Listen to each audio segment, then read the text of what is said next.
ఏమైంది అమ్మ నువ్వు తమ్ముడు ఇట్లా చెప్పకుండా సడన్ ఇంటికి వచ్చిందో? అరే పెద్దోడా తమ్ముడు ఇక భూమి అమ్మడాట అది చెప్పేది అందుకే వచ్చినాం. తమ్ముడు మంచి నిర్ణయం తీసుకున్నావురా. ఇక మార్కెటింగ్ జాబ్ చేద్దాం అనుకుంటానా, బండి కొనుక్కోవాలి ప్లస్ మళ్ళీ వాళ్ళకి ఇవ్వాలన్న ఒక 3 లక్షలు అవసరం పడ్డాయి. తమ్ముడు నువ్వు జాబ్ చేస్తా అంటే దానికంటే ఎక్కువ ఏమున్నదిరా.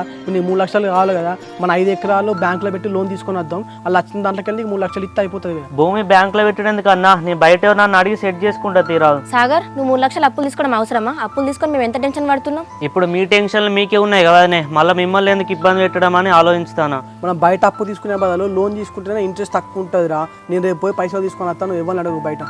సరే అన్న. సాగర్ మార్కెటింగ్ జాబ్ అంటే ఏం చేయాలి? ఏమవదనే, వాళ్ళు నాకేం చెప్పలే, సేల్స్కి సంబంధించింది కావచ్చు. ఫస్ట్ అయితే బండి కావాలన్నారు. తమ్ముడు సేల్స్ జాబ్ అయినా ఏదైనా సరే నువ్వు మంచిగా జాగ్రత్తగా చేసుకోరా, అసలే బయట రోజులు మంచిగా లేవు. సరే అన్న, రేపు మనీ తీసుకొచ్చినాక ఫోన్ చేయి, మేము వెళ్ళొస్తాం. ఇక రావే అమ్మ.